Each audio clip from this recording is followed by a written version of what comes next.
ਧੰਨ ਵਾਹਿਗੁਰੂ ਸਾਹਿਬ ਜੀਓ। ਹਮ ਮੈਲੇ ਤੁਮ ਊਜਲ ਕਰਤੇ, ਹਮ ਨਿਰਗੁਣ ਤੂੰ ਦਾਤਾ। ਹਮ ਮੂਰਖ ਤੁਮ ਚਤੁਰ ਸਿਆਣੇ, ਤੂੰ ਸਰਬ ਕਲਾ ਕਾ ਗਿਆਤਾ। ਮਾਧੋ ਹਮ ਐਸੇ ਤੂੰ ਐਸਾ, ਹਮ ਪਾਪੀ ਤੁਮ ਪਾਪ ਖੰਡਨ। ਨੀਕੋ ਠਾਕੁਰ ਦੇਸਾ। ਧੰਨ ਵਾਹਿਗੁਰੂ ਜੀ। ਗੂਜਰੀ ਸ਼੍ਰੀ ਤ੍ਰਿਲੋਚਨ ਜੀਓ ਕੇ ਪਦੇ। ਘਰ ਪਹਿਲਾ ਇੱਕ ਓੰਕਾਰ, ਸਤਿਗੁਰ ਪ੍ਰਸਾਦ। ਅੰਤਰ ਮਲ ਨਿਰਮਲ ਨਹੀਂ ਕੀਨਾ, ਬਾਹਰ ਭੇਖ ਉਦਾਸੀ। ਹਿਰਦੈ ਕਮਲ ਘਟ ਬ੍ਰਹਮ ਨ ਚੀਨਾ, ਕਾਹੇ ਭਇਆ ਸੰਨਿਆਸੀ। ਪਰਮੇ ਭੂਲੀ ਰੇ ਜੈ ਚੰਦਾ,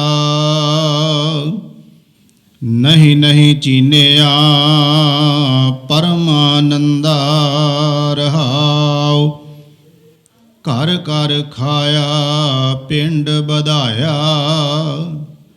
ਖਿੰਥਾ ਮੁੰਦਾ ਮਾਇਆ। ਭੂਮ ਮਸਾਨ ਕੀ ਭਸਮ ਲਗਾਈ, ਗੁਰ ਬਿਨ ਤਤ ਨਾ ਪਾਇਆ। ਕਾਏ ਜਪੋਰੇ ਕਾਏ ਤਪੋਰੇ, ਕਾਏ ਬਿਲੋਵ ਪਾਣੀ। 184 ਜਿਨ ਉਪਾਈ, ਸੋ ਸਿਮਰੋ ਨਿਰਬਾਣੀ। ਕਾਏ ਕਮੰਡਲ ਕਾਪੜਿਆਰੇ, 68 ਕਾਏ ਫਿਰਾਹੀ। ਬਦਤ ਤ੍ਰਿਲੋਚਨ ਸੁਣ ਰੇ ਪ੍ਰਾਣੀ, ਕਾਣ ਬਿਨ ਗਾਹ ਕੇ ਪਾਹੀ। ਪਰਮ ਸਨਮਾਨਯੋਗ ਚਵਰ ਛਤਰ ਤਖਤ ਦੇ ਮਾਲਕ, ਜੁਗੋ ਜੁਗਾ ਅਟਲ ਧੰਨ ਧੰਨ ਸਤਿਗੁਰੂ ਗੁਰੂ ਗ੍ਰੰਥ ਸਾਹਿਬ ਮਹਾਰਾਜ ਜੀ ਦੀ ਪਾਵਨ ਪਵਿੱਤਰ ਹਜ਼ੂਰੀ ਅੰਦਰ ਸੁਭਾਏਮਾਨ ਗੁਰੂ ਸਵਾਰੇ ਸਤਸੰਗੀ ਜਨੋ। ਸਤਿਗੁਰੂ ਜੀ ਦੀ ਰਹਿਮਤ ਬਖਸ਼ਿਸ਼ ਦਾ ਸਦਕਾ ਸਤਿਗੁਰਾਂ ਦੀ ਪਾਵਨ ਪਵਿੱਤਰ ਗੋਦ ਵਿੱਚ ਬੈਠ ਕੇ ਸਤਿਗੁਰਾਂ ਦੀ ਪਾਵਨ ਪਵਿੱਤਰ ਗੁਰਬਾਣੀ ਸੁਖਮਨੀ ਸਾਹਿਬ ਜੀ ਦੇ ਜਾਪ ਸਰਵਣ ਕੀਤੇ, ਉਪਰੰਤ ਇਲਾਹੀ ਬਾਣੀ ਦੇ ਕੀਰਤਨ ਹੋਏ ਹਨ। ਆਓ ਸਾਧ ਸੰਗਤ ਸ਼ਬਦ ਵਿਚਾਰ ਨਾਲ ਜੁੜੀਏ। ਕਰੋ ਕਿਰਪਾ ਸਾਰੇ ਮਾਈ ਭਾਈ, ਅਸੀਸ ਬਖਸ਼ੋ ਤੇ ਪਿਆਰ ਸਹਿਤ ਗੱਜ ਵੱਜ ਕੇ ਆਖੋ ਜੀ ਵਾਹਿਗੁਰੂ ਜੀ ਕਾ ਖਾਲਸਾ, ਵਾਹਿਗੁਰੂ ਜੀ ਕੀ ਫਤਿਹ। ਸਾਧ ਸੰਗਤ ਜੀ, ਜੋ ਅੱਜ ਦਾ ਸ਼ਬਦ ਅਸੀਂ ਵਿਚਾਰਨ ਜਾ ਰਹੇ ਹਾਂ, ਇਹ ਸ਼ਬਦ ਭਗਤ ਤ੍ਰਿਲੋਚਨ ਜੀ ਦਾ ਹੈ। 4 ਸ਼ਬਦ ਉਹਨਾਂ ਦੇ ਗੁਰੂ ਗ੍ਰੰਥ ਸਾਹਿਬ ਮਹਾਰਾਜ ਜੀ ਵਿੱਚ ਹਨ। ਸਾਧ ਸੰਗਤ ਜੀ, ਉਹਨਾਂ ਦੇ ਸ਼ਬਦਾਂ ਦੇ ਅੰਦਰ ਜੋ ਸਤਿਗੁਰੂ ਮਹਾਰਾਜ ਜੀ ਨੇ ਕਿਰਪਾ ਕੀਤੀ ਹੈ, ਜੋ ਵਿਚਾਰ ਭਗਤ ਜੀ ਨੇ ਬਖਸ਼ਿਸ਼ ਕੀਤੇ ਹਨ, ਉਹ ਇੱਕ ਇੱਕ ਉਹਨਾਂ ਦੀ ਜਿਹੜੀ ਤੁਕ ਹੈ, ਪੰਕਤੀ ਹੈ, ਉਹ ਬਹੁਤ ਕੁਝ ਸਾਨੂੰ ਕਹਿ ਰਹੀ ਹੈ।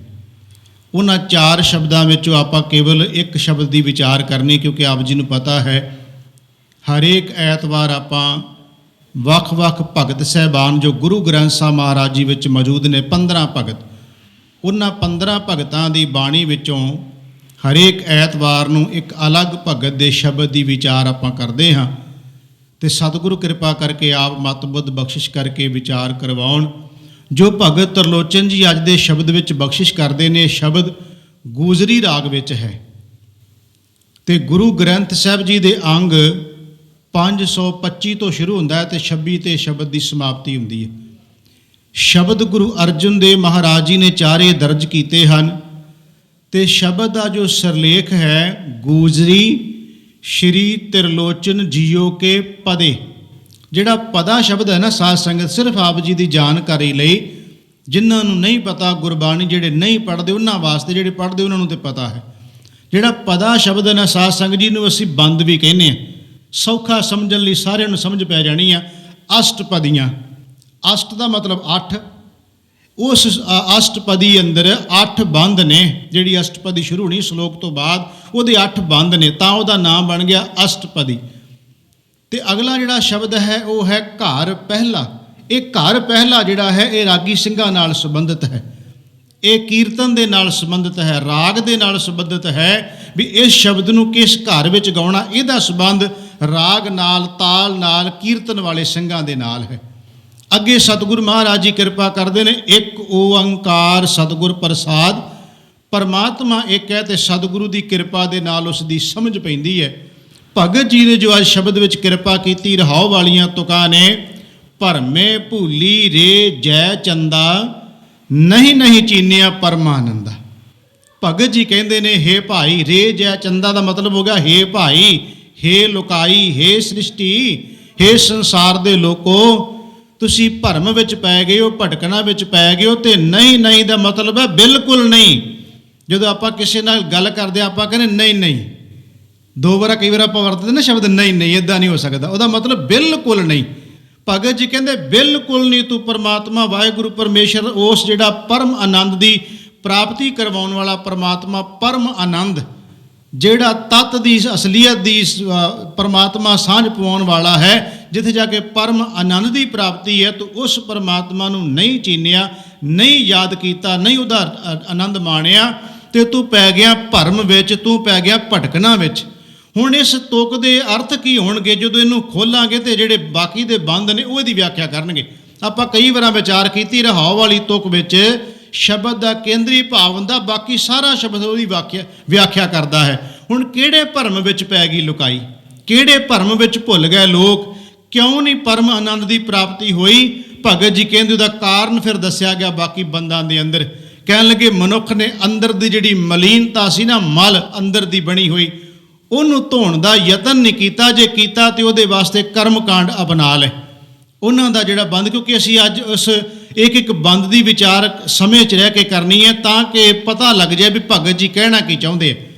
ਉਹਨਾਂ ਦੀਆਂ ਪਹਿਲੀਆਂ ਤੁਕਾਂ ਨੇ, ਅੰਤਰ ਮਲ ਨਿਰਮਲ ਨਹੀਂ ਕੀਨਾ, ਬਾਹਰ ਭੇਖ ਉਦਾਸੀ। ਅੰਤਰ ਮਲ, ਤੇਰਾ ਅੰਦਰ ਦਾ ਜਿਹੜਾ ਮਨ ਹੈ ਨਾ ਮਲੀਨ ਹੋਇਆ ਪਿਆ। ਅੰਤਰ ਸ਼ਬਦ ਜਦੋਂ ਆਏਗਾ ਨਾ ਸਿਹਾਰੀ ਨਾਲ ਅਰਥ ਬਦਲ ਜਾਣਗੇ। ਜਿਵੇਂ ਅੰਤਰ ਗੁਰ ਆਰਾਧਨਾ, ਜਿਹਵਾ ਜਪ ਗੁਰ ਨਾਮ, ਉਹ ਤੋਂ ਅੰਤਰ ਦਾ ਮਤਲਬ ਹੋ ਗਿਆ ਹਿਰਦਾ, ਹਿਰਦੇ ਵਿੱਚੋਂ ਪਰਮਾਤਮਾ ਵਾਹਿਗੁਰੂ ਦਾ ਨਾਮ ਜਪ। ਜਿਹੜਾ ਮਲ ਸ਼ਬਦ ਹੈ ਨਾ ਸਾਧ ਸੰਗਤ ਜੀ ਕਈ ਰੂਪਾਂ 'ਚ ਆਉਂਦਾ ਗੁਰੂ ਗ੍ਰੰਥ ਸਾਹਿਬ ਮਹਾਰਾਜ ਜੀ ਵਿੱਚ। ਇਹ ਮੈਂ ਤਾਂ ਵਿੱਚ ਬੇਨਤੀਆਂ ਕਰਦਾ ਹੁੰਨਾ, ਕੋਈ ਵਿਦਵਤਾ ਵਿਖਾਉਣ ਵਾਸਤੇ ਨਹੀਂ, ਇਸ ਵਾਸਤੇ ਸੰਗਤ ਦੇ ਅੰਦਰ ਗੁਰੂ ਗ੍ਰੰਥ ਸਾਹਿਬ ਪ੍ਰਤੀ ਤੇ ਗੁਰੂ ਗ੍ਰੰਥ ਸਾਹਿਬ ਦੀ ਬਾਣੀ ਪੜ੍ਹਨ ਦੀ ਚੇਟਕ ਲੱਗ ਜਾਏ। ਮੇਰਾ ਮਨ ਇਹ ਕਹਿੰਦਾ ਕਿ ਸੰਗਤ ਨੂੰ ਗੁਰਬਾਣੀ ਦੀ ਚੇਟਕ ਲੱਗੇ, ਗੁਰਬਾਣੀ ਪੜ੍ਹਨ ਲਈ ਮਨ ਕਰੇ, ਇਹਨਾਂ ਦੇ ਅੰਦਰ ਉਤਸ਼ਾਹ ਪੈਦਾ ਹੋਵੇ ਵੀ ਗੁਰੂ ਗ੍ਰੰਥ ਸਾਹਿਬ ਮਹਾਰਾਜ ਜੀ ਵਿੱਚ ਐਡਾ ਵੱਡਾ ਖਜ਼ਾਨਾ ਪਿਆ ਹੈ। ਦੂਸਰੀ ਗੱਲ, ਤੁਸੀਂ ਕਈ ਵਾਰ ਮੈਂ ਪਹਿਲਾਂ ਵੀ ਜ਼ਿਕਰ ਕਰ ਚੁੱਕਿਆ, ਮੈਂ ਸਾਖੀਆਂ ਇਸ ਕਰਕੇ ਨਹੀਂ ਲੈਂਦਾ, ਹਾਲਾਂਕਿ ਕਥਾਵਾਚਕ ਵਾਸਤੇ ਸਾਖੀ ਲੈਣੀ ਉਹਦੇ ਵਾਸਤੇ ਸੌਖਾ ਕੰਮ ਹੈ। ਅੱਧਾ ਘੰਟਾ ਕਥਾ ਕਰਨੀ ਹੋਵੇ, ਇੱਕ ਪੰਕਤੀ ਉੱਤੇ ਅੱਧੇ ਘੰਟੇ ਦੀ ਸਾਖੀ ਲਾ ਦਿਓ, ਕੰਮ ਨਿਬੜ ਜਾਂਦਾ। ਉਹਨੇ ਆਪਣੇ ਜੇ ਟਾਈਮ ਪਾਸ ਕਰਨਾ ਹੋਵੇ ਤੇ ਸਾਖੀ ਲੈਣੀ ਬਹੁਤ ਸੌਖੀ ਹੈ ਤੇ ਸਾਖੀਆਂ ਹੁੰਦੀਆਂ ਵੀ ਸੌਖੀਆਂ ਤੇ ਆਉਂਦੀਆਂ ਵੀ ਸਾਨੂੰ ਬਹੁਤ ਨੇ। ਮੈਂ ਇਸ ਕਰਕੇ ਨਹੀਂ ਲੈਂਦਾ ਸਾਖੀ, ਕਿਉਂਕਿ ਸਾਧ ਸੰਗਤ ਜੀ ਮੇਰਾ ਸਿਰਫ ਤੇ ਸਿਰਫ ਇੱਕ ਗੁਰੂ ਗ੍ਰੰਥ ਸਾਹਿਬ ਦੀ ਬਾਣੀ ਦੇ ਵਿਚਾਰ, ਜੋ ਅਰਥ ਭਾਵ ਗੁਰੂ ਗ੍ਰੰਥ ਸਾਹਿਬ ਜਿਹਨੂੰ ਰੋਜ਼ ਅਸੀਂ ਮੱਥਾ ਟੇਕਦੇ, ਜਿਹਨੂੰ ਕਹੀ ਜਾਂਦੇ ਆ ਅਸੀਂ ਗੁਰੂ ਗ੍ਰੰਥ ਸਾਹਿਬ ਨੂੰ ਮੰਨਦੇ ਹਾਂ ਜੀ, ਗੁਰੂ ਗ੍ਰੰਥ ਸਾਹਿਬ ਨੂੰ ਮੰਨਦੇ, ਉਸ ਖਜ਼ਾਨੇ ਵਿੱਚ ਪਿਆ ਕੀ ਹੈ? ਪਿਓ ਦਾਦੇ ਕਾ ਖੋਲ ਡਿੱਠਾ ਖਜ਼ਾਨਾ, ਤਾਂ ਮੇਰੇ ਮਨ ਭਇਆ ਨਿਧਾਨਾ। ਉਹ ਜਿਹੜਾ ਖਜ਼ਾਨਾ ਹੈ ਨਾ ਉਹਨੂੰ ਅਸੀਂ ਪ੍ਰਾਪਤ ਕਰ ਸਕੇ। ਖੈਰ ਮੈਂ ਜਿਹੜੀ ਬੇਨਤੀ ਕਰ ਰਿਹਾ ਮਲ ਕਈ ਰੂਪਾਂ ਵਿੱਚ ਆਇਆ ਹੈ। ਮੈਂ ਥੋੜ੍ਹੇ ਜਿਹੇ ਪ੍ਰਮਾਣ ਦੇ ਦਿਆਂ। ਸਤਿਗੁਰੂ ਮਹਾਰਾਜ ਦੀ ਬਾਣੀ ਵਿੱਚ ਇੱਕ ਸ਼ਬਦ ਮਲ ਤੇ ਆਇਆ, ਮੈਲ ਨਾਲ ਸੰਬੰਧਿਤ, ਜਿਵੇਂ ਅਸੀਂ ਹੁਣ ਪੜ੍ਹ ਰਹੇ ਹਾਂ। ਇੱਥੇ ਮੈਲ ਦੀ ਗੱਲ ਕੀਤੀ, ਉਚਾਰਨ ਇੱਕੋ ਜਿਹਾ ਹੋਏਗਾ ਪਰ ਅਰਥ ਬਦਲ ਜਾਣਗੇ। ਇੱਕ ਸ਼ਬਦ ਆਏਗਾ ਪਹਿਲਵਾਨ ਦੇ ਰੂਪ ਵਿੱਚ, ਉਹਦੇ ਅਰਥ ਹੋ ਜਾਣਗੇ ਪਹਿਲਵਾਨ। ਇੱਕ ਦਾ ਅਰਥ ਹੋ ਜਾਏਗਾ ਮਲ ਦੇਣਾ, ਜਿਵੇਂ ਅਸੀਂ ਕਹਿੰਦੇ ਹੱਥ ਤੇ ਰੱਖ ਕੇ ਚੀਜ਼ ਮਲ ਦਿੱਤੀ। ਇੱਕ ਦੇ ਅਰਥ ਹੋ ਜਾਣਗੇ ਪਹਿਲਵਾਨ। ਇੱਕ ਦਾ ਅਰਥ ਹੋ ਜਾਏਗਾ ਮੱਲਣਾ, ਜਿਵੇਂ ਆਪਾਂ ਕਹਿੰਦੇ ਨੇ ਤਾਂ ਮੇਰੀ ਜਗ੍ਹਾ ਮੱਲ ਲਈ, ਮਤਲਬ ਇਹਨੇ ਕਬਜ਼ਾ ਕਰ ਲਿਆ। ਉਹ ਇਹ ਅਰਥ ਬਦਲ ਜਾਣਗੇ, ਉਚਾਰਨ ਇੱਕੋ ਜਿਹਾ ਰਹੇਗਾ। ਮੈਂ ਉਹ ਪ੍ਰਮਾਣ ਦੇ ਦਿੰਦਾ ਹਾਂ। ਜਿੱਥੇ ਪਹਿਲਵਾਨ ਦੇ ਰੂਪ ਵਿੱਚ ਆਏਗਾ ਉੱਥੇ ਸਾਹਿਬ ਜੀ ਕਹਿ ਦੇਣਗੇ ਹਉ ਗੁਸਾਈ ਕਾ ਪਹਿਲਵਾਨੜਾ। ਸ਼ਬਦ ਵਿੱਚੋਂ ਮੈਂ ਲੈਣ ਲੱਗਾ ਪੰਕਤੀ, ਵਾਤ ਵੱਜਣ ਟੰਮਕ ਭੇਰੀਆਂ, ਮਲ ਲੱਥੇ ਲਹਿੰਦੇ ਫੇਰੀਆਂ। ਮਲ ਸ਼ਬਦ ਆਇਆ ਨਾ, ਉੱਥੇ ਮਲ ਦਾ ਅਰਥ ਮਹਿਲ ਨਹੀਂ, ਉੱਥੇ ਮਲ ਦਾ ਅਰਥ ਹੋ ਗਿਆ ਪਹਿਲਵਾਨ। ਜਿਵੇਂ ਅਸੀਂ ਕਹਿੰਦੇ ਗੁਰੂ ਅੰਗਦ ਸਾਹਿਬ ਨੇ ਮਲ ਅਖਾੜੇ ਸ਼ੁਰੂ ਕੀਤੇ, ਉੱਥੇ ਮਤਲਬ ਹੈ ਪਹਿਲਵਾਨ ਜਿੱਥੇ ਘੁਲਦੇ ਨੇ, ਉਹਦਾ ਅਰਥ ਮਲ ਦਾ ਹੋ ਗਿਆ ਪਹਿਲਵਾਨ। ਜਦੋਂ ਆ ਗਿਆ ਮੱਲਣ ਦੀ ਗੱਲ, ਕਬਜ਼ੇ ਦੀ ਗੱਲ ਆਈ, ਉਦੋਂ ਸੱਤਾ ਤੇ ਬਲਵੰਡਾ ਜੀ ਦੀ ਵਾਰ ਦੇ ਸਾਨੂੰ ਸ਼ਬਦ ਲੈਣੇ ਪੈਣਗੇ। ਝੁੱਲੇ ਸੋ ਛੱਤ ਨਿਰੰਜਨੀ, ਗੁਰ ਤਖਤ ਬੈਠਾ ਮਲ ਹੱਟੀਐ। ਉੱਥੇ ਮਲ ਸ਼ਬਦ ਹੋ ਗਿਆ ਗੁਰੂ ਅੰਗਦ ਸਾਹਿਬ ਜੀ, ਗੁਰੂ ਨਾਨਕ ਮਹਾਰਾਜ ਜੀ ਦੀ ਵਿਚਾਰਧਾਰਾ ਗੱਦੀ, ਉਹਦੇ ਮਾਲਕ ਬਣ ਗਏ, ਮੱਲ ਕੇ ਬੈਠ ਗਏ। ਉਹ ਗੁਰੂ ਨਾਨਕ ਮਹਾਰਾਜ ਜੀ ਦੀ ਸੱਚ ਦੀ ਹੱਟੀ ਉੱਤੇ ਉਹਨਾਂ ਦਾ ਕਬਜ਼ਾ ਹੈ। ਕਬਜ਼ਾ ਸ਼ਬਦ ਚਲੋ ਹੋਰ ਤਰ੍ਹਾਂ ਲੱਗਦਾ, ਪਰ ਮੱਲ ਲਿਆ ਉਹਨਾਂ ਸਤਿਗੁਰੂ ਮਹਾਰਾਜ ਜੀ ਦੀ ਉਸ ਤਖਤ ਨੂੰ। ਜਦੋਂ ਇਹ ਸ਼ਬਦ ਆਇਆ, ਹੁਣ ਮੈਂ ਜਿਹੜੀ ਬੇਨਤੀ ਕਰ, ਇੱਕ ਅਰਥ ਹੋ ਗਿਆ ਪਹਿਲਵਾਨ, ਸ਼ਬਦ ਉਹੀ ਨੇ ਮੱਲ। ਇੱਕ ਦਾ ਅਰਥ ਹੋ ਗਿਆ ਮੱਲਣਾ।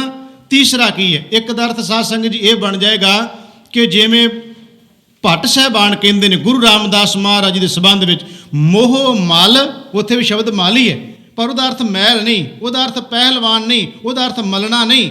ਉਹਦਾ ਅਰਥ ਕੀ ਬਣ ਜਾਏਗਾ?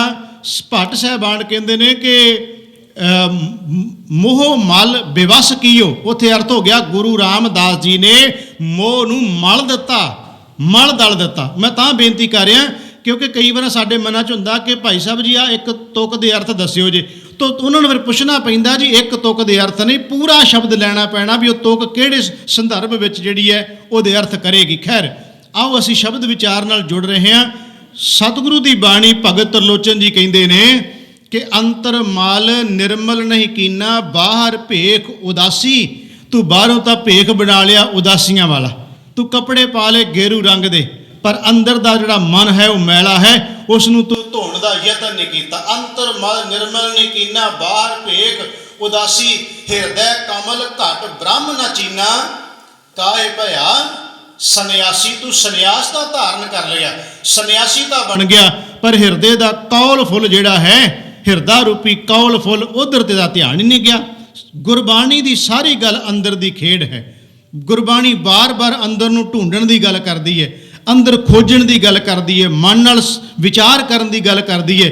ਹੁਣ ਗੁਰੂ ਗ੍ਰੰਥ ਸਾਹਿਬ ਮਹਾਰਾਜ ਜੀ ਵਿੱਚੋਂ ਆਪਾਂ ਦੇਖਾਂਗੇ ਮੇਰੇ ਸਾਹਿਬ ਜੀ ਇਸ ਸ਼ਬਦ ਦੇ ਹੋਰ ਕਿਵੇਂ ਸਤਿਗੁਰੂ ਮਹਾਰਾਜ ਜੀ ਨਾਲ ਘੁੰਡੀਆਂ ਨੂੰ ਖੋਲ੍ਹਦੇ ਨੇ।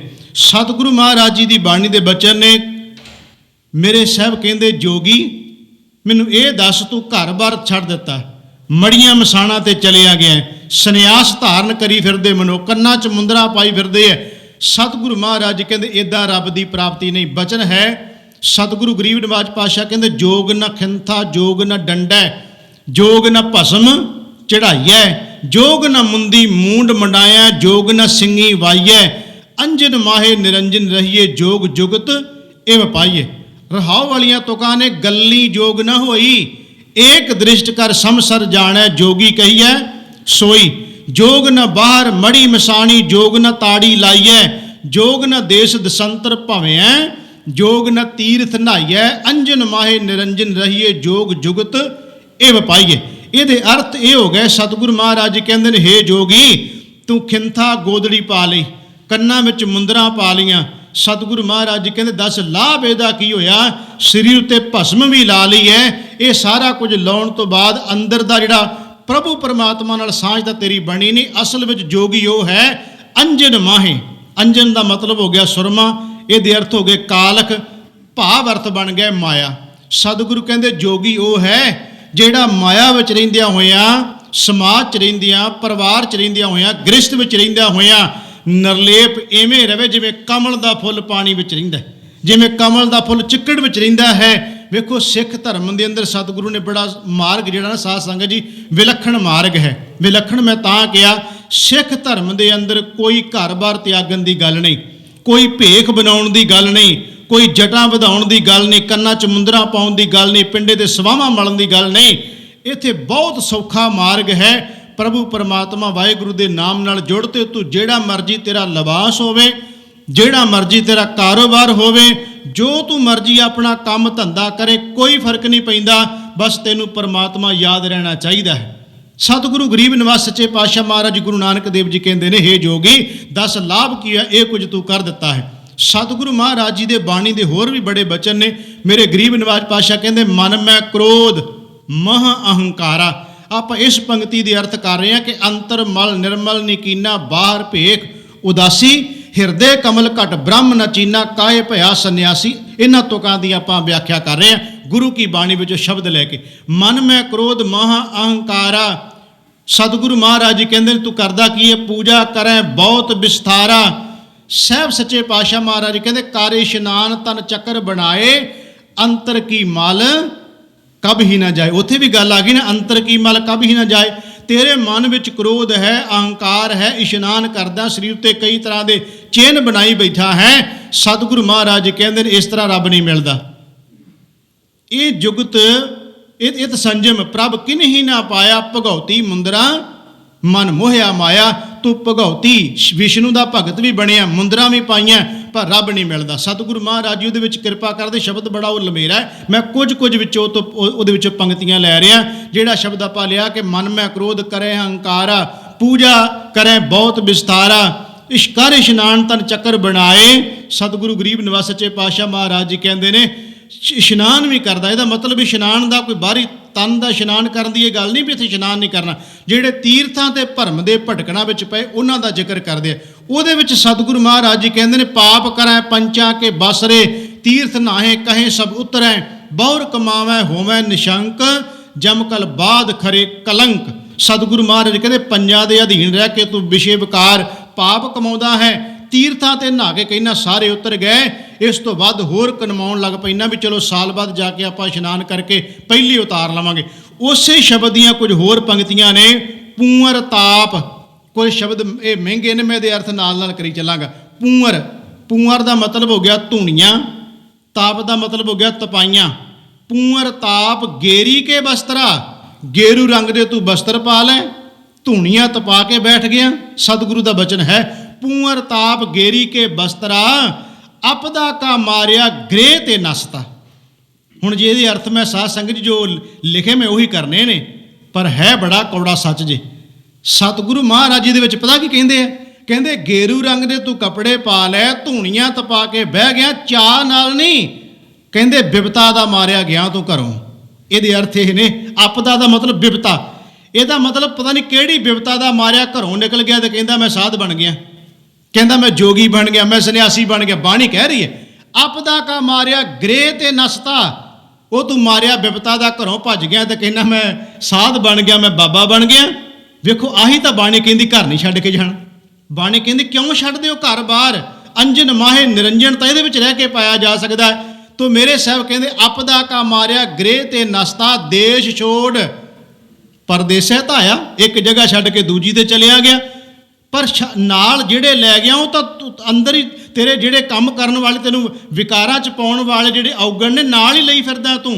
ਸਤਿਗੁਰੂ ਮਹਾਰਾਜ ਜੀ ਕਹਿੰਦੇ ਨੇ, ਹੇ ਜੀਵ ਦੇਸ਼ ਛੋੜ ਪਰਦੇਸੇ ਧਾਇਆ, ਪੰਚ ਚੰਡਾਲ ਨਾਲੇ ਲੈ ਆਇਆ। ਕਹਿਣ ਲੱਗੇ ਤਾਂ ਨਾਲ ਹੀ ਲੈ ਆਇਆ ਤੂੰ, ਜਦ ਇਹਨਾਂ ਨੂੰ ਵੀ ਛੱਡ ਕੇ ਕਿਤੇ ਆਉਣ ਨੂੰ। ਪੰਚ ਚੰਡਾਲ ਨਾਲੇ ਲੈ ਆਇਆ। ਸਤਿਗੁਰੂ ਮਹਾਰਾਜ ਕਹਿੰਦੇ, ਕਾਨ ਫਿਰਾਏ ਹਿਰਾਏ ਟੂਕਾ। ਕਾਨ ਫਿਰਾ ਦਾ ਮਤਲਬ ਕੰਨ ਪੜਵਾਲ ਹੈ, ਜੋਗੀਆਂ ਵਾਲੇ ਇਸ਼ਾਰਾ ਹੈ। ਕਾਨ ਪੜਾਏ ਹਰਾਏ ਟੂਕਾ, ਘਰ ਘਰ ਤੇ ਮੰਗੇ ਤ੍ਰਿਪਤਾਵਣ ਤੇ ਚੂਕਾ। ਘਰ ਘਰ ਜਾ ਕੇ ਮੰਗਦਾ ਫਿਰਦਾ ਹੈ। ਇੱਕ ਬੰਨੇ ਕਹਿੰਦਾ ਪਰਿਵਾਰ ਛੱਡਤਾ, ਦੂਜੇ ਬੰਨੇ ਉਹਨਾਂ ਦੇ ਗ੍ਰਸਤੀਆਂ ਦੇ ਘਰਾਂ ਜਾ ਕੇ ਅਲੱਖ ਨਿਰੰਜਨ ਕਹਿ ਰਿਹਾ। ਜਦੋਂ ਗੁਰੂ ਨਾਨਕ ਸਾਹਿਬ ਮਹਾਰਾਜ ਸਿੱਧਾ ਨਾਲ ਵਿਚਾਰ ਹੋਈ ਨਾ, ਤੇ ਸਿੱਧਾ ਨੇ ਕਿਹਾ, ਮਹਾਰਾਜ ਤੁਸੀਂ ਦੁੱਧ ਵਿੱਚ ਕਾਂਜੀ ਪਾ ਦਿੱਤੀ ਹੈ। ਮਹਾਰਾਜ ਕਹਿੰਦੇ ਕਿਹੜੀ ਕਾਂਜੀ? ਕਹਿਣ ਲੱਗੇ ਤੁਸੀਂ ਜਿਹੜਾ ਗ੍ਰਸਤ ਚਲਾ ਦਿੱਤਾ ਨਾ, ਇਹ ਦੁੱਧ ਵਿੱਚ ਕਾਂਜੀ ਪਾ ਕੇ ਦੁੱਧ ਫੁੱਟ ਗਿਆ।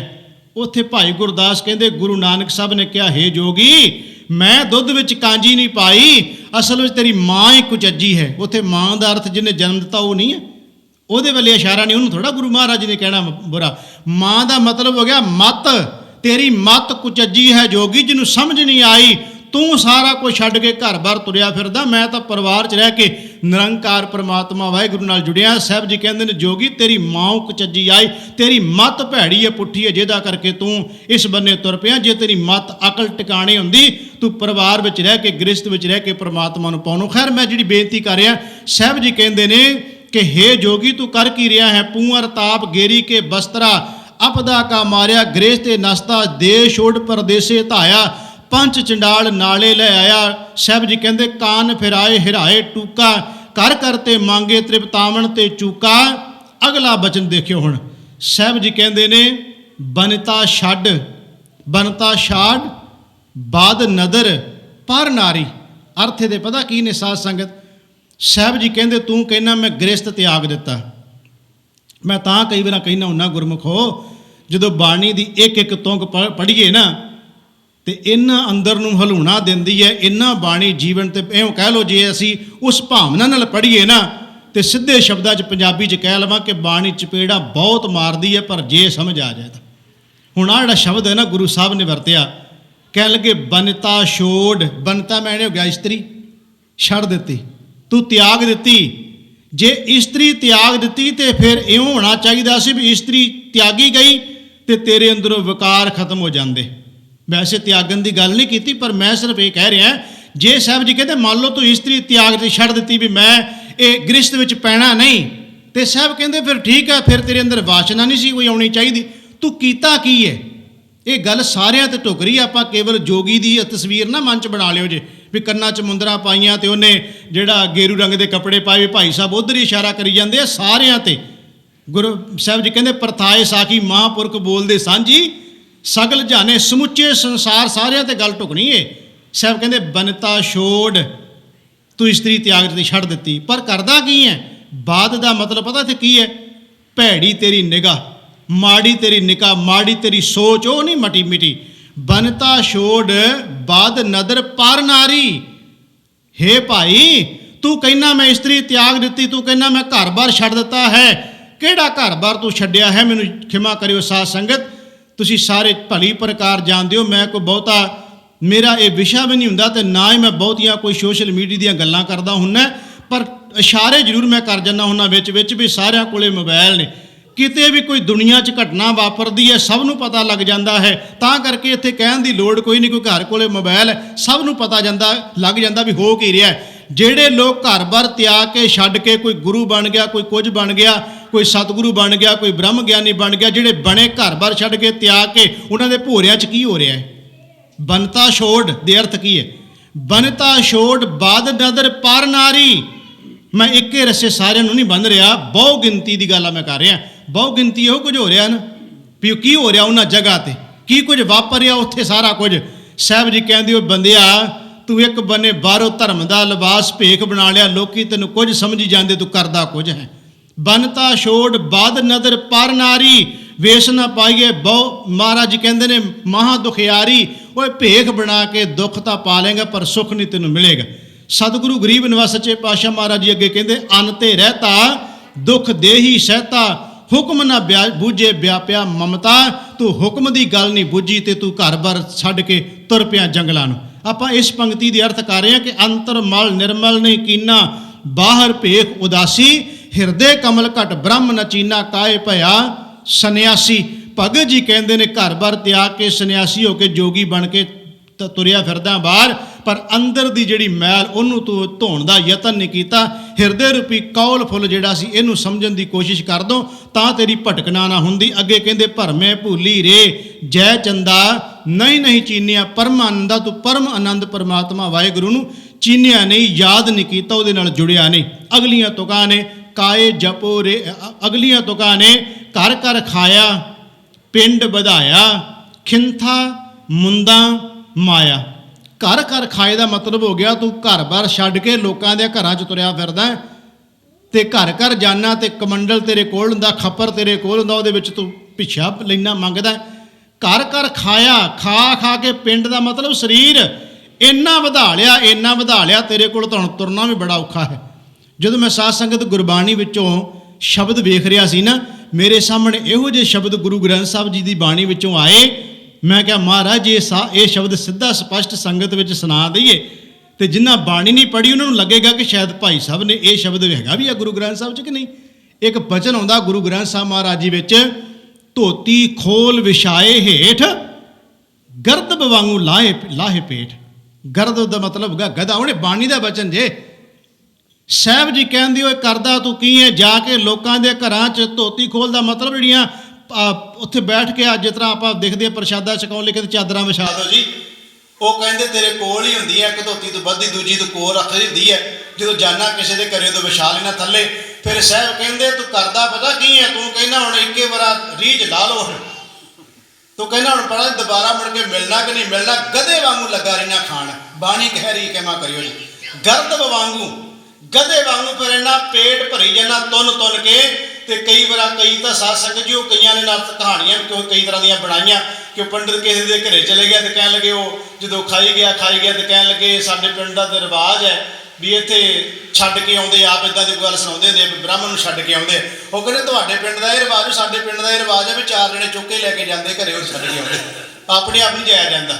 ਇਹ ਬਾਣੀ ਕਹਿ ਰਹੀ ਹੈ ਗਰਦਬ ਵਾਂਗੂ ਲਾਹੇ ਪੇਟ, ਕਿਉਂ ਗਧੇ ਵਾਂਗੂ ਪੇਟ ਭਰੀ ਜਾਂਦਾ ਆਪਣਾ। ਹਾਂ, ਜਿਹੜੇ ਬੰਦਗੀ ਵਾਲੇ ਗੁਰਮੁਖ ਉਹ ਕਰਦੇ ਕੀ ਨੇ, ਜਿਉਣ ਵਾਸਤੇ ਖਾਂਦੇ, ਖਾਣ ਵਾਸਤੇ ਨਹੀਂ ਜਿਉਂਦੇ। ਉਹ ਜਿਉਣ ਵਾਸਤੇ, ਜੀਵਨ ਵਾਸਤੇ ਜਿਉਣਾ ਹੈ ਨਾ, ਤੇ ਕੁਝ ਨਾ ਕੁਝ ਸਾਨੂੰ ਖਾਣਾ ਪਏਗਾ, ਛੱਡਣਾ ਨਹੀਂ ਹੈ, ਤਿਆਗਣਾ ਨਹੀਂ। ਮੈਂ ਉਹ ਵੀ ਪੰਕਤੀਆਂ ਤੁਹਾਡੇ ਸਾਹਮਣੇ ਰੱਖ ਦੇਣੀਆਂ ਆਸਾ ਦੀ ਵਾਰ ਵਿੱਚੋਂ, ਉਹ ਵੀ ਪ੍ਰਮਾਣ ਸਾਹਮਣੇ ਰੱਖਣੇ ਹੈ। ਮੈਂ ਜਿਹੜੀ ਬੇਨਤੀ ਕਰ ਰਿਹਾ, ਭਗਤ ਜੀ ਕਹਿੰਦੇ ਘਰ ਘਰ ਖਾਇਆ ਪਿੰਡ ਵਧਾਇਆ, ਤੂੰ ਘਰ ਘਰ ਜਾਣਾ ਤੇ ਆਪਣਾ ਸਰੀਰ ਇੰਨਾ ਮੋਟਾ ਵਧਾ ਲਿਆ ਹੈ, ਚੱਲਣਾ ਮੁਸ਼ਕਲ ਹੋ ਗਿਆ। ਭਗਤ ਜੀ ਕਹਿੰਦੇ ਕਰ ਤੂੰ ਕੀ ਰਿਹਾ, ਇੱਕ ਬੰਨੇ ਕਹਿਣਾ ਕਿ ਮੈਂ ਤਾਂ ਜੀ ਘਰ-ਬਾਰ ਤਿਆਗਿਆ ਛੱਡਿਆ, ਫਿਰ ਜੇ ਛੱਡਿਆ ਤਾਂ ਰੱਬ ਵਾਲੇ ਬੰਨੇ ਜੁੜਨਾ, ਫਿਰ ਘੱਟ ਖਾਣਾ ਘੱਟ ਸੌਣਾ, ਉਹ ਚੀਜ਼ ਧਾਰਨ ਕਰ। ਜੇ ਖਾ ਕੇ ਪੇਟ ਹੀ ਵਧਾਈ ਜਾਣਾ ਤੇ ਦੱਸ ਇਹਦੇ ਨਾਲ ਤੈਨੂੰ ਰੱਬ ਦੀ ਪ੍ਰਾਪਤੀ ਕੀ ਹੋ ਜੇ। ਘਰ ਘਰ ਖਾਇਆ ਪਿੰਡ ਵਧਾਇਆ, ਖਿੰਥਾ ਗੋਦੜੀ ਮੁੰਦਾ ਕੰਨਾਂ ਵਿੱਚ ਪਾਈਆਂ ਮੁੰਦਰਾ, ਖਿੰਥਾ ਮੁੰਦਾ ਮਾਇਆ, ਇਸ ਮਾਇਆ ਨੇ ਤਾਂ ਤੈਨੂੰ ਮੋਹਿਆ ਹੋਇਆ ਜੋਗੀ, ਤੂੰ ਕਿਹੜੇ ਚੱਕਰਾਂ 'ਚ ਪਿਆ ਹੋਇਆ। ਅਗਲੀਆਂ ਪੰਕਤੀਆਂ ਨੇ ਕਾਏ ਜਪੋ ਰੇ ਕਾਏ ਤਪੋ ਰੇ ਕਾਏ ਬਲੋਬ ਪਾਣੀ। ਪਹਿਲੀਆਂ ਤੁਕਾਂ ਵਿੱਚ ਭਗਤ ਜੀ ਕਹਿੰਦੇ ਨੇ ਕਿ ਘਰ ਘਰ ਖਾਇਆ ਪਿੰਡ ਵਧਾਇਆ, ਖਿੰਥਾ ਮੁੰਦਾ ਮਾਇਆ, ਭੂਮ ਮਸਾਨ ਕੀ ਭਸਮ ਲਗਾਈ। ਮਸਾਣਾ ਦੀ ਭਸਮ, ਭੂਮ ਮਸਾਨ, ਭੂਮ ਦਾ ਅਰਥ ਹੋ ਗਿਆ ਧਰਤੀ, ਮਸਾਨ ਹੋ ਗਿਆ ਤੇ ਮੁਰਦੇ ਸਾੜੇ ਜਾਂਦੇ ਆ। ਭੂਮ ਮਸਾਨ ਕੀ ਭਸਮ ਲਗਾਈ, ਗੁਰ ਬਿਨ ਤਤ ਨਾ ਪਾਇਆ। ਕਹਿਣ ਲੱਗੇ ਗੁਰੂ ਤੋਂ ਬਿਨਾਂ ਅਸਲੀਅਤ ਨੂੰ ਤੂੰ ਜਾਣਿਆ ਨਹੀਂ, ਭਸਮ ਜ਼ਰੂਰ ਤੂੰ ਮੰਨ ਲਈ ਆਪਣੇ ਸਰੀਰ ਉੱਤੇ। ਆਸਾ ਦੀ ਵਾਰ ਵਿੱਚ ਸਤਿਗੁਰੂ ਮਹਾਰਾਜ ਜੀ ਨੇ ਨਾ, ਉਹ ਮੈਂ ਉਹਦੇ ਅਰਥ ਨਹੀਂ ਕਰਨੇ, ਮੈਂ ਸ਼ਬਦ ਪੜ੍ਹ ਲੈਣਾ ਸਾਰਾ, ਕਿਉਂਕਿ ਅਰਥ ਕਰਨ ਪਏਗਾ ਤੇ ਸ਼ਬਦ ਬੜਾ ਲੰਮਾ ਹੈ। ਅਰਥ ਉਹਦੇ ਸੌਖੇ ਜਿਹੇ ਨੇ, ਸਾਰਿਆਂ ਨੂੰ ਸਮਝ ਲੱਗੀ ਜਾਣੇ ਆ। ਮੈਂ ਪੰਕਤੀਆਂ ਪੜ੍ਹ ਦਿੰਦਾ ਤੇ ਅਰਥ ਜਿੱਥੇ ਲੋੜ ਪਈ ਮੈਂ ਕਰ ਦਿਆਂਗਾ, ਪਰ ਇੱਕੇ ਸ਼ਬਦ ਵਿੱਚ ਸਾਰੀ ਵਿਆਖਿਆ ਕਰਤੀ ਗੁਰੂ ਮਹਾਰਾਜ ਜੀ। ਆਸਾ ਦੀ ਵਾਰ ਦਾ ਬਚਨ ਹੈ। ਸਾਹਿਬ ਜੀ ਕਹਿੰਦੇ ਲਿਖ ਲਿਖ ਪੜ੍ਹਿਆ ਤੇਤਾ ਕੜਿਆ, ਬਹੁ ਤੀਰਥ ਭਵਿਆ ਤੇਤੋ ਲਵਿਆ। ਲਵਿਆ ਦਾ ਮਤਲਬ ਕਾਂ ਕਰੀ ਜਾਂਦਾ ਹੈ। ਬਹੁ ਤੀਰਥ ਭਵਿਆ ਤੇਤੋ ਲਿਆ, ਬਹੁ ਭੇਖ ਕੀਆ ਦੇਹੀ ਦੁਖ ਦੀਆ, 100 ਵੇ ਜੀਆ। ਇੱਥੇ 100 ਦਾ ਅਰਥ 100 ਪਰਮਾਤਮਾ ਨਹੀਂ। ਹੁਣ ਸਹਿ ਦੁੱਖ ਨੂੰ ਹੁਣ ਸਹਾਰ ਉਹਨੇ ਨੂੰ, ਜਦੋਂ ਸਭ ਕੁਛ ਛੱਡ ਕੇ ਤੁਰਿਆ ਤਾਂ ਦੁੱਖ ਵੀ ਤਾਂ ਤੈਨੂੰ ਝੱਲਣਾ ਪਏਗਾ ਨਾ। 100 ਵੇ ਜੀਆ ਆਪਣਾ ਕੀਆ, ਅੰਨ ਨਾ ਖਾਇਆ ਸਾਧ ਗਵਾਇਆ, ਬਹੁ ਦੁਖ ਪਾਇਆ ਦੂਜਾ ਪਾਇਆ, ਬਸਤਰ ਨਾ ਪਹਿਰੇ ਐਨ ਸਕਹਿਰੇ ਮੋਨ ਵਿਗੂਤਾ, ਕਿਉਂ ਜਾਗੈ ਗੁਰ ਬਿਨ ਸੂਤਾ। ਪੱਗ ਉਪੇ ਤਾਣਾ, ਪੱਗ ਕਹਿੰਦੇ ਨੇ ਪੈਰਾਂ ਨੂੰ, ਉਪੇ ਤਾਣਾ ਦਾ ਮਤਲਬ ਹੋ ਗਿਆ ਜੁੱਤੀ, ਤੂੰ ਪੈਰਾਂ 'ਚ ਜੁੱਤੀ ਲਾ ਦਿੱਤੀ ਹੈ, ਕਿੰਨਾ ਰੱਬ ਮਿਲ ਜਾਏਗਾ। ਪੱਗ ਉਪੇ ਤਾਣਾ ਆਪਣਾ ਕੀਆ ਕਮਾਣਾ, ਆਲਮਲ ਖਾਈ ਸਿਰ ਛਾਈ ਪਾਈ, ਮੂਰਖ ਅੰਧੈ ਪਤ ਗਵਾਈ, ਵਿਣ ਨਾਮੈ ਕਿਸ ਥਾਏ ਨ ਪਾਈ, ਰਹਿ ਬਿਬਾਣੀ ਭੂਮ ਮਸਾਨ ਕੀ ਭਸਮ ਲਗਾਈ। ਰਹਿ ਬਿਬਾਣੀ ਮੜੀ ਮਸਾਣੀ, ਅੰਧ ਨ ਜਾਣੇ ਫਿਰ ਪਛਤਾਣੀ, ਸਤਿਗੁਰ ਭੇਟੇ ਸੋ ਸੁਖ ਪਾਏ, ਹਰਿ ਕਾ ਨਾਮ ਮਨ ਵਸਾਏ, ਨਾਨਕ ਨਦਰ ਕਰੇ ਸੋ ਪਾਏ, ਆਸ ਅੰਦੇਸੇ ਤੇ ਨੇ ਕੇਵਲ ਹਉਮੈ ਸ਼ਬਦ ਜਲਾਏ। ਜੇ ਮੈਂ ਪੌੜੀ ਵੀ ਪੜ੍ਹਦੇ ਹਾਂ ਤੇ ਅਰਥ ਹੋ ਜਾਣਗੇ। ਮਹਾਰਾਜ ਤੁਸੀਂ ਇਹਨਾਂ ਵਿੱਚ ਤਾਂ ਜ਼ਿਕਰ ਕਰਤਾ ਪਖੰਡੀਆਂ ਦਾ, ਕਰਮ ਕਾਂਡੀਆਂ ਦਾ, ਤੇ ਹੁਣ ਉਹਨਾਂ ਦਾ ਵੀ ਦੱਸ ਦਿਓ ਜਿਹੜੇ ਬੰਦਗੀ ਵਾਲੇ ਨੇ। ਉਹ ਪੌੜੀ ਵਿੱਚ ਉਹਨਾਂ ਦਾ ਜ਼ਿਕਰ ਹੈ। ਭਗਤ ਤੇਰਾ ਮਨ ਭਾਵਦੇ ਦਰ ਸੋਹਣ ਕੀਰਤ ਗਾਵਦੇ, ਨਾਨਕ ਕਰਮਾਂ ਬਾਹਰ ਇਧਰ ਢੋਲ ਨਾ ਲੈਣੀ, ਧਾਵਣ ਦੇ ਇੱਕ ਮੂਲ ਨਾ ਬੁੱਝਣ, ਆਪਣਾ ਅਨਹੋਂਦਾ ਆਪ ਗਣਾਏ ਦੇ, ਹਉ ਢਾਡੀ ਕਾ ਨੀਚ ਜਾਤ ਔਰ ਉੱਤਮ ਜਾਤ ਸਦਾਏ ਦੇ। 3 ਮੰਗਾਂ ਜੇ ਤੁਝੇ ਧਿਆਏ ਦੇ, ਉਹਨਾਂ ਦੀ ਚਰਨ ਧੂੜੀ ਮੰਗਦਾ ਜੋ ਤੈਨੂੰ ਧਿਆਉਂਦੇ ਨੇ। ਇਹਦਾ ਮਤਲਬ ਧਿਆਉਣ ਦੀ ਗੱਲ ਕੀਤੀ, ਪਰਮਾਤਮਾ ਦੇ ਭਗਤਾਂ ਦੀ ਗੱਲ ਕੀਤੀ, ਪਰ ਪਖੰਡੀਆਂ ਦਾ ਜ਼ਿਕਰ ਵੀ ਨਾਲ ਹੀ ਕਰ ਦਿੱਤਾ। ਭਗਤ ਜੀ ਕਹਿੰਦੇ ਨੇ, ਹੇ ਭਾਈ ਤੂੰ ਭੂਮ ਮਸਾਨ ਕੀ ਭਸਮ ਲਗਾਈ, ਗੁਰ ਬਿਨ ਤਤ ਨਾ ਪਾਇਆ। ਅੱਗੇ ਕਹਿੰਦੇ ਕਾਏ ਜਪੋ ਰੇ ਕਾਏ ਤਪੋ ਰੇ ਕਾਏ ਬਲੋਵੋ ਪਾਣੀ। ਕਾਹਦੇ ਵਾਸਤੇ ਜਪ ਤਪ ਧੂਣੀਆਂ ਤਪਾਉਂਦਾ ਫਿਰਦਾ ਹੈ ਤੇ ਪਾਣੀ ਰੜਕਣਾ ਹੈ, ਇਹਨੂੰ ਕਿਹਾ ਭਗਤ ਜੀ ਨੇ, ਪਾਣੀ ਰੜਕਣਾ। ਤੇ ਸਾਰੇ ਚੰਗੀ ਤਰ੍ਹਾਂ ਜਾਣਦੇ ਹੋ, ਮੱਖਣ ਕੱਢਣਾ ਹੋਵੇ ਤੇ ਸਾਧ ਸੰਗਤ ਦਹੀਂ ਨੂੰ ਰੜਕਿਆ ਜਾਂਦਾ ਹੈ। ਭਾਂਡਾ ਧੋਏ ਬੈਸ ਧੂਪ ਦੇਵੋ ਤਉ ਦੂਧੇ ਕੋ ਜਾਵੋ, दूध ਕਰਨ ਪੁਰਨ ਸੁਰਤ ਸਮਾਇਨ ਹੋਏ ਨਿਰਾਸ ਜਮਾਵੋ। ਜੇ ਮੱਖਣ ਕੱਢਣਾ ਤੇ ਉਹਦੇ ਵਿੱਚ ਦੁੱਧ ਦੀ ਲੋੜ ਪੈ ਗਈ, ਉਹਨੂੰ ਜਾਗ ਲਾਉਣੀ ਪੈ ਗਈ, ਉਸ ਤੋਂ ਬਾਅਦ ਰਿੜਕਣਾ ਪਏਗਾ ਤਾਂ ਮੱਖਣ ਆਏਗਾ। ਤੇ ਕੋਈ ਸਵਾਣੀ ਕੋਈ ਬੀਬੀ ਭੈਣ ਇਹ ਕਵੇ ਕਿ ਦੇਖੋ ਜੀ ਸ਼ਰਧਾ ਹੋਵੇਗਾ ਤੇ ਪਾਣੀ 'ਚ ਵੀ ਤਾਂ ਆਪਾਂ ਮੱਖਣ ਕੱਢ ਹੀ ਸਕਦੇ ਆ ਨਾ, ਇਹਨੂੰ ਕਹਿੰਦੇ ਅੰਨੀ ਸ਼ਰਧਾ। ਪਾਣੀ ਤੁਸੀਂ ਪਾ ਕੇ ਮਧਾਣੀ 'ਚ ਤੇ ਮਧਾਣੀ ਲੱਗੇ ਰਹੋ ਭਾਵੇਂ ਸਾਰੀ ਜ਼ਿੰਦਗੀ। ਕਰਮ ਕਾਂਡਾਂ ਦਾ ਜ਼ਿਕਰ ਕੀਤਾ ਹੈ, ਜਿੱਥੇ ਕਰਮ ਕਾਂਡ ਹੋਣਗੇ ਉੱਥੇ ਪਾਣੀ ਵਿੱਚ ਮਧਾਣੀ ਪਾਉਣਾ ਹੈ। ਤੇ ਸਿਆਣੇ ਕਹਿੰਦੇ ਨੇ ਪਾਣੀ 'ਚ ਮਧਾਣੀ ਪਾ ਕੇ ਬੈਠਾ, ਇਹਦਾ ਮਤਲਬ ਇਹ ਹੋਇਆ ਜਦੋਂ ਕੋਈ ਬੰਦਾ ਕਿਸੇ ਬੰਨੇ ਗੱਲ ਨਾ ਲਾਵੇ ਤੇ ਸਿਆਣੇ ਕਹਿੰਦੇ ਯਾਰ ਇਹ ਕਰਦਾ ਕੀ ਹੈ, ਪਾਣੀ 'ਚ ਮਧਾਣੀ ਪਾ ਕੇ ਬੈਠਾ, ਇਹਦਾ ਮਤਲਬ ਨਿਕਲਣਾ ਤਾਂ ਕੁਝ ਨਹੀਂ, ਇਹ ਕਰ ਕੀ ਰਿਹਾ ਹੈ। ਭਗਤ ਜੀ ਕਹਿੰਦੇ ਪਾਣੀ 'ਚ ਮਧਾਣੀ ਪਾਉਣੀ, ਜਿਹੜਾ ਉੱਪਰ ਦੱਸਿਆ ਗਿਆ ਨਾ ਜੋ ਕੁਝ ਉਹ ਕਰਮ ਕਾਂਡ ਕਰਨੇ, ਪਾਣੀ 'ਚ ਮਧਾਣੀ ਪਾ ਕੇ ਬੈਠਾ ਜੋਗੀ, ਤਤ ਨਹੀਂ ਤੈਨੂੰ ਨਿਕਲਣਾ ਮਿਲਣਾ। ਕਾਏ ਜਪੋਰੇ ਕਾਏ ਤਪੋਰੇ ਕਾਏ ਬਲੋਵੋ ਪਾਣੀ, 184 ਜਿਨੇ ਪਾਈ ਸੋ ਸਿਮਰੋ ਨਿਰਬਾਣੀ। ਕਾਏ ਕਮੰਡਲ ਕਾਪੜੀਆ ਰੇ, ਹੇ ਭਾਈ ਹੇ ਜੀਵ, ਹੱਥ 'ਚ ਕਮੰਡਲ ਫੜਿਆ ਜਿਹਦੇ ਵਿੱਚ ਲੋਕ ਜੋ ਕੁਝ ਉਹ ਮੰਗਦਾ ਤੇ ਉਹਦੇ ਵਿੱਚ ਪਾਈ ਜਾਂਦੀ ਹੈ। ਕਾਪੜੀਆ ਦਾ ਮਤਲਬ ਹੋ ਗਿਆ ਗੋਦੜੀ। ਕਹਿੰਦੇ ਕਾਏ ਕਮੰਡਲ ਕਾਪੜੀਆ ਰੇ, 68 ਕਾਏ ਫਿਰਾਹੀ, 88 ਤੀਰਥਾਂ ਤੇ ਭਟਕਦਾ ਫਿਰਦਾ। ਤੇ ਅਖੀਰਲੀ ਤੁਕ ਵਿੱਚ ਕਹਿੰਦੇ ਨੇ ਬਦਲ ਤਰਲੋਚਨ। ਬਦਲ ਮੈਨੇ ਬੇਨਤੀ ਕਰਦਾ, ਤਰਲੋਚਨ ਭਗਤ ਜੀ ਦਾ ਨਾਂ ਹੈ। ਬਦਲ ਤਰਲੋਚਨ ਸੁਣ ਰੇ ਪ੍ਰਾਣੀ, ਰੇ ਸ਼ਬਦ ਬੜੀ ਵਾਰ ਆਇਆ ਸ਼ਬਦ ਵਿੱਚ, ਇਹਦਾ ਮਤਲਬ ਹੈ ਹੇ ਭਾਈ ਹੇ ਜੀਵ ਹੇ ਮਨੁੱਖ, ਬਦਲ ਤਰਲੋਚਨ ਸੁਣ ਰੇ ਪ੍ਰਾਣੀ, ਕਾਣ ਬੇਨ ਗਾਹਾ ਕੇ ਪਾਹੀ। ਮੈਂ ਉਹ ਚੀਜ਼ਾਂ ਵੇਖੀਆਂ ਨਹੀਂ, ਪਰ ਜਿਹੜੇ ਸਿਆਣੇ ਤੁਸੀਂ ਬੈਠੇ ਹੋ ਜਿਨ੍ਹਾਂ ਨੇ ਉਹ ਵੇਖੀਆਂ ਹੋਣਗੀਆਂ ਉਹਨਾਂ ਨੂੰ ਅਰਥ ਸਮਝ ਆ ਜਾਣਗੇ। ਕਹਿੰਦੇ ਨੇ ਕਿ ਜਦੋਂ ਪੁਰਾਣਿਆਂ ਸਮਿਆਂ ਦੇ ਵਿੱਚ ਜਿਹੜਾ ਕਹਿੰਦੇ ਸੀ ਗਾਹ ਪਾਉਣਾ, ਭਾਵ ਕਿ ਫਲਿਆਂ ਨਾਲ ਕਣਕ ਗਾਉਣੀ, ਉਹ ਮੈਂ ਵੇਖੀ ਨਹੀਂ ਪਰ ਮੈਂ ਸੁਣੀ ਹੈ ਕਿ ਫਲਿਆਂ ਨਾਲ ਕਣਕ ਗਾਉਣੀ। ਉਹ ਸਾਰੀ ਇੱਕੇ ਥਾਂ ਇਕੱਠੀ ਕਰਕੇ, ਜਿਵੇਂ ਆਪਾਂ ਕਹਿੰਦੇ ਭਰੀਆਂ ਇਕੱਠੀਆਂ ਕਰ ਲਈਆਂ ਹਨ, ਜਿਨ੍ਹਾਂ ਨੂੰ ਪਤਾ ਉਹਨਾਂ ਨੂੰ ਸਮਝ ਆ ਗਈ ਭਗਤ ਜੀ ਕੀ ਕਹਿਣਾ ਚਾਹੁੰਦੇ ਆ। ਉਹ ਕਹਿੰਦੇ ਉਹਨਾਂ ਵਿੱਚ ਦਾਣੇ ਛੱਟਿਆਂ ਵਿੱਚ ਤਾਂ ਹੈਗੇ ਨਹੀਂ, ਛੱਟਿਆਂ ਉਹ ਜਿਹੜੇ ਛਿੱਟੇ ਨੇ ਕਣਕ ਦੇ ਉਹਦੇ ਵਿੱਚ ਦਾਣੇ ਨਹੀਂ, ਤੇ ਸਾਰੇ ਇਕੱਠੇ ਕਰਕੇ ਤੇ ਜ਼ਿਮੀਂਦਾਰ ਕਵੇ ਜੀ ਲਓ ਮੈਂ ਕਣਕ ਇਹਨੂੰ ਗਾਉਣ ਲੱਗਾ ਹਨ, ਦੱਸੋ ਉਹਦਾ ਕੀ ਲਾਭ ਉਹਨੂੰ ਹੋਏਗਾ? ਉਹਦੇ 'ਚ ਦਾਣੇ ਤਾਂ ਹੈ ਹੀ ਨਹੀਂ, ਤੇ ਉਹਦੇ ਵਿੱਚੋਂ ਉਹਨੂੰ ਦਾਣੇ ਜਦੋਂ ਹੈ ਹੀ ਨਹੀਂ ਤੇ ਫਿਰ ਗਾਉਣ ਦਾ ਕੀ ਲਾਭ ਹੈ? ਅਰਥ ਇਹਦੇ ਇਹ ਹੋ ਗਿਆ, ਹੇ ਜੀਵ, ਜਿਹੜੇ ਕੰਮਾਂ ਵਿੱਚ ਪ੍ਰਭੂ ਪਰਮਾਤਮਾ ਵਾਹਿਗੁਰੂ ਦਾ ਨਾਮ ਜਾਂ ਜਿਹਦੇ ਵਿੱਚ ਜੀਵਨ ਹੀ ਨਹੀਂ ਹੈ, ਉਹ ਕੰਮ ਕਰਨ ਦਾ ਲਾਭ ਤੈਨੂੰ ਕੀ? ਅਰਥ ਇਹਦੇ ਇਹ ਬਣ ਜਾਣਗੇ। ਭਗਤ ਜੀ ਕਹਿੰਦੇ ਬਦਲ ਤਰਲੋਚਨ ਸੁਣ ਰੇ ਪ੍ਰਾਣੀ, ਕਣ ਬਿਨ ਗਾਹਾ ਕੇ ਪਾਈ। ਜਿਵੇਂ ਦਾਣਿਆਂ ਤੋਂ ਬਿਨਾ ਗਾਉਣ ਦਾ ਕੋਈ ਲਾਭ ਨਹੀਂ, ਇਹਦੇ ਅਰਥ ਹੋ ਗਿਆ ਕਿ ਜਿਹਦੇ ਵਿੱਚ ਗੁਣ ਨਹੀਂ, ਪਰਮਾਤਮਾ ਫਰੀਦਾ ਜਿੰਨੀ ਕਮੀ ਨਾ ਹੈ ਗੁਣ ਤੇ ਕਮੜੇ ਵਿਸਾਰ ਦੇ ਅਰਥ ਕਰ ਲਈਏ। ਕਹਿਣ ਲੱਗੇ ਜਿਹਦੇ ਵਿੱਚ ਗੁਣ ਹੀ ਨਹੀਂ, ਜਿਹਦੇ ਵਿੱਚ ਕੁਝ ਜੀਵਨ ਨੂੰ ਮਿਲਣਾ ਹੀ ਨਹੀਂ, ਉਹ ਕੰਮ ਕਰਨ ਦਾ ਕੀ ਲਾਭ ਹੋ ਗਿਆ? ਇਸ ਸ਼ਬਦ ਦਾ ਭਾਵ ਇਹ ਬਣ ਗਿਆ, ਮਨੁੱਖ ਨੇ ਕੋਈ ਕਰਮ ਕਾਂਡ ਨਹੀਂ ਕਰਨਾ, ਕਰਮ ਕਾਂਡਾਂ ਨੂੰ ਤਿਆਗ ਕੇ ਵਾਹਿਗੁਰੂ ਪਰਮਾਤਮਾ ਪਰਮੇਸ਼ਰ ਦਾ ਨਾਮ ਜਪਣਾ ਹੈ। ਤੇ ਮੈਂ ਇੱਕ ਅਖੀਰ ਵਿੱਚ ਮੈਂ ਹੋ ਸਕਦਾ 2 ਮਿੰਟ ਤੁਹਾਡੇ ਲੈ ਜਾ, ਕਿਉਂਕਿ ਮੇਰੇ ਸਾਹਮਣੇ ਇੱਕ ਸਾਰੇ ਸ਼ਬਦ ਦਾ ਤੱਤ ਸਾਰ ਮੇਰੇ ਸਾਹਮਣੇ ਆ ਗਿਆ, ਕੁਝ ਉਹ ਮੈਂ ਸਾਂਝਾ ਕਰ ਲਵਾਂ 2 ਮਿੰਟ ਵਿੱਚ। ਹੁਣ ਇਹ ਤਾਂ ਸਾਰਾ ਹੋ ਗਿਆ ਕਿ ਭਾਈ ਸਾਹਿਬ ਜੀ ਇੱਦਾਂ ਨਹੀਂ ਹੋਣਾ, ਇੱਦਾਂ ਨਹੀਂ ਹੋਣਾ, ਇਹ ਸਾਰਾ ਕੁਝ ਜੋਗੀ ਬਣਿਆ, ਸੰਨਿਆਸੀ ਬਣਿਆ, ਤਪ ਤਪਾਉਣਾ, ਧੂਣੀਆਂ ਤਾਉਣਾ, ਮੈਲ ਨਹੀਂ ਲੈਣੀ। ਕੋਈ ਤਰੀਕਾ ਵੀ ਦੱਸ ਜੋ। ਉਹ 4 ਤਰੀਕੇ ਗੁਰੂ ਗ੍ਰੰਥ ਸਾਹਿਬ ਹੈ ਤਾਂ ਬੇਅੰਤ, ਪਰ ਜਿੰਨੀ ਕੁ ਮੈਨੂੰ ਸਮਝ ਆਈ ਉਹ 4 ਤੁਕਾਂ ਮੈਂ ਪੜ੍ਹ ਦੇਣੀਆਂ ਨੇ, ਵੱਖ-ਵੱਖ ਨੇ।